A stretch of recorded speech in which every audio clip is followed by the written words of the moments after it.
Hello, friends, and welcome back to Malicious Compliance Stories. Let's start our video with a story in which our OP was mistaken for an employee. But before we begin, best way to support our channel is to leave comments, like, and subscribe with the turned on bell so you don't miss the new video every single day. Here we go. I don't work here, but I wish I did. About 20 minutes ago, I'm in Sephora. I had gotten an email with a discount code and figured I'd treat myself to some new makeup. So I'm browsing the eyeshadow looking for a palette I want, but don't already have. I'm wearing a tie-dye tank top, tie-dye bandana in my hair, and a pair of paint-stained jeans from when I helped paint my dad's fence a few days ago. So unless there's some sort of casual Wednesday I'm unaware of, I certainly don't look like an employee. Due to the panorama, you can't test the makeup like normal. This isn't a problem for me. I know what brands I like and work well for me, but apparently some lady had a huge problem with this because the next thing I know, there's a tap on my shoulder, so I turn around. I'm face to face with what I can best describe as Mimi from the Drew Carey Show 2.0. Her face had so much makeup caked onto it that I could see where she applied different shade concealers very clearly, almost like lines on her face. Her eyes were more done up than a fashion couture model during Fashion Week, but were smeared like she just got done with a 4-hour crying session. I want to try that one, as she pointed at a colorful palette. I bet you do. What's that supposed to mean? She said with a sneer. It looks like your eyeshadow could use a touch-up, I replied with a shrug. How dare you insult me? I'll have your job. She even kind of stomped as she said this, like an angry rhinoceros.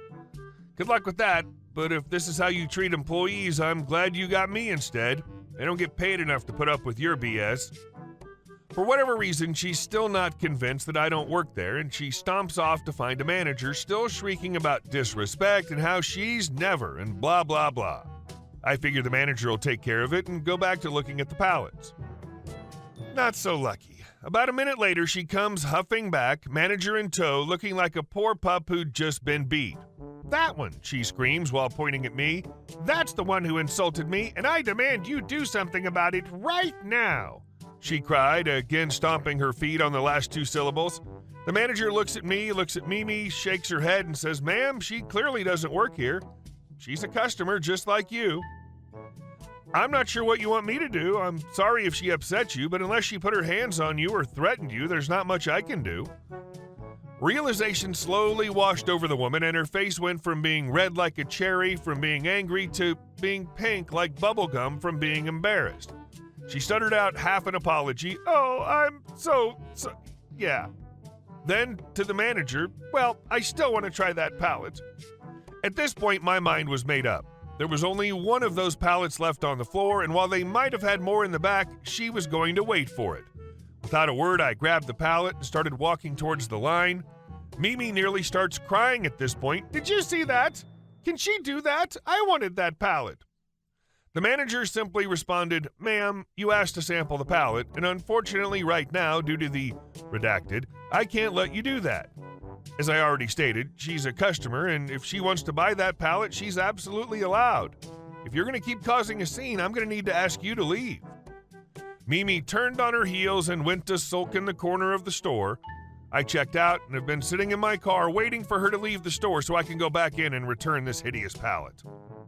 Screw her. Update. She finally left the store, no bag in hand. I waited for her to exit in the parking lot to ensure she didn't see me going back in. When I walked back in the door, the employee watching the door started cracking up. I asked what had happened with Mimi 2.0. Apparently, she was so irate that I took the last one, she asked to buy the sample. They couldn't let her do that. She then insisted that an employee go check the back and not come out until they've looked everywhere for another one. So they sent an employee in the back, read smoke break, to look for nearly 20 minutes. I imagine that the employee had multiple smokes, and after dealing with this lady, I don't blame her. The employee came back and told her they looked everywhere, but they don't have any more. At this point, Mimi picked up the palette closest to her and threw it on the ground in protest. The manager told her she would be paying for it and leaving the premises immediately. And if she didn't, they'd be calling the cops. Mimi forked over the money and hustled her ample behind out of the store.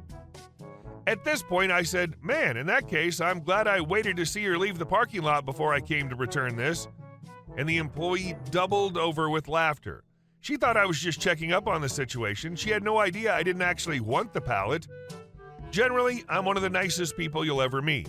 But disrespecting an employee who's just trying to do their job is one surefire way to piss me off. And I have no problem standing up for the person who most likely can't or chance losing their job. Thank you to all our essential workers. Yes, I know makeup isn't essential. This isn't for those people. But thanks to all of you who work retail of any sort and make our lives possible. I got to the part about you waiting in your car so you can return it and burst out laughing. Good for you. She was crazy. I think it's good you posted this because it shows there's still people who care about others out there. And our second story. Won't let me through this narrow street even though you're the one that has enough space? I was driving home and I made a right turn into a very narrow two-way street, which is basically an alley with parked cars on both sides. To properly get through this street, several cars give the right of way if there's enough space, or a car has to back up out of the way enough to let a car through. Most days this is no issue. Most residents know when to give the right of way. However, today was not the case. After I'd made my turn into the street, a brown BMW decided he was more important and raced from a good 25 feet right up to my bumper. Essentially, we were at a stalemate. I can see he has plenty of room to merge out of my way, so I motioned to him to let me through. Well, that didn't sit well with him, and he decided to try and get closer. I start to feel irritated, and I stall my car because I literally have no room to move.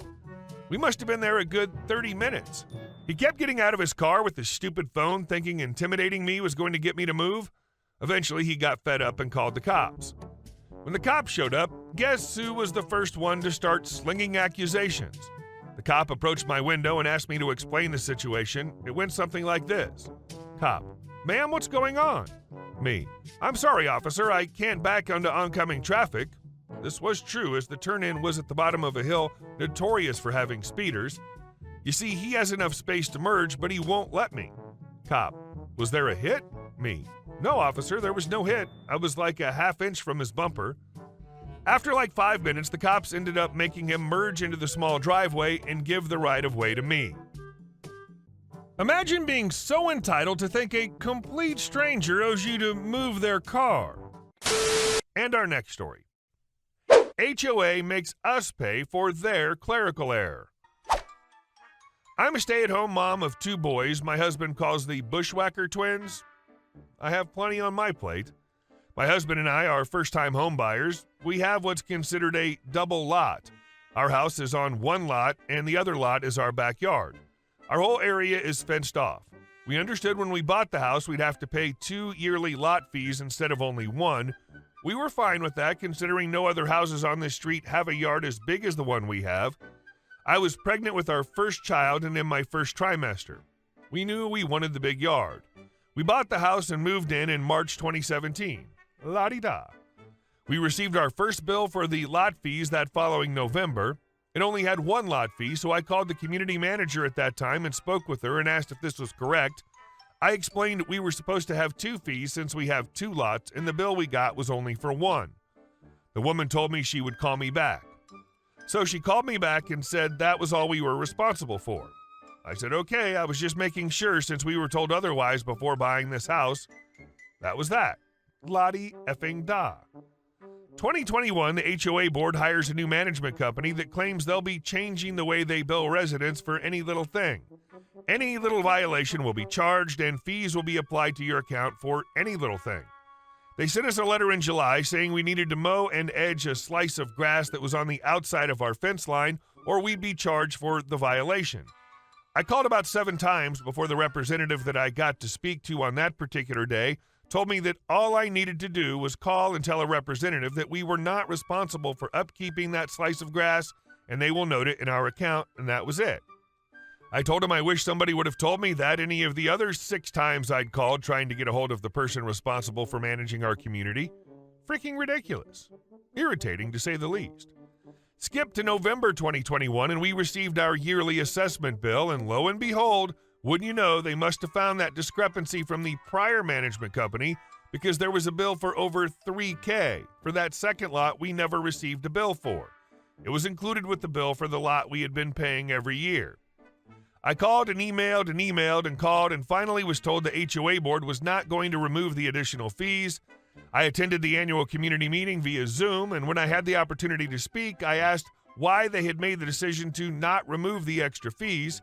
I was shut down by the community manager, saying this was all private information and that I could give them my cell phone and I would be contacted for a private hearing to be scheduled. That was January 11th, 2022. After a lot of back and forth, the community manager actually called me and I told her everything.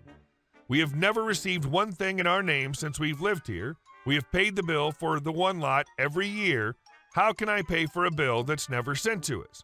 How are we supposed to know there's a lien on our property if we never received anything? How am I supposed to take care of any of this business if I don't get anything in the mail about it? How are we responsible for a clerical error someone else made years ago? I'm not disputing the unpaid yearly assessments, mind you, only the extra fees that have been tacked on due to non-payment. Through our conversation, I tell the community manager what some of the fees are for, so she figures out that the account for this property has been sent to a lawyer for collection. She says she'll have to contact the lawyer and check what they had sent out and to whom. Due diligence and crap. Finally, on February 8th at 7 p.m. in the evening, I get my private hearing. The board members had a lot of questions, but basically they would still have to do their due diligence, and they would send us a letter in 7 to 10 business days. It was really a slap in the face to me because I thought that should have been done already, but they've been dragging me along with this bullcrap since before Thanksgiving 2021 until now. I felt like I needed a tranquilizer after that meeting. Finally, February 26th, we get a bill for all the charges. Nothing is removed. It just says we have to pay for it. There's nothing else included. It's just the bill. No written decision from the board, just the bill. I'm a ball of fire. I want to go nuclear. So clearly they're not interested in removing the fees. We got a response from one lawyer saying they could definitely help, but what they charge for services would be more than just paying the bill. My husband is currently looking into all the rules for what they can and can't do. Update 9/1/22. We paid the full balance, which was over $3,000. The check cleared in April, and we contacted the management company regarding releasing the lien on our property. Got a lot of runaround, and then it was just, your account balance has been satisfied. We never got anything from them about having the lien removed or anything. A lawyer sent a letter on our behalf requesting the release of the lien as of today. The management company has 14 days to remove the lien. The lawyer thinks we have a nice case against them as of the time we paid our debt in full and the check cleared. It can be considered filing and maintaining a false lien. We fully plan to bring them to small claims court as soon as our lien has been removed. Typically, they don't have to apologize for the mistake. It's most annoying that, despite their mistake, you're still on the hook for the amount owed. In my opinion, it's better not to get involved with the HOA at all. Hey guys, thank you all for watching the video. I'll see you in the next one.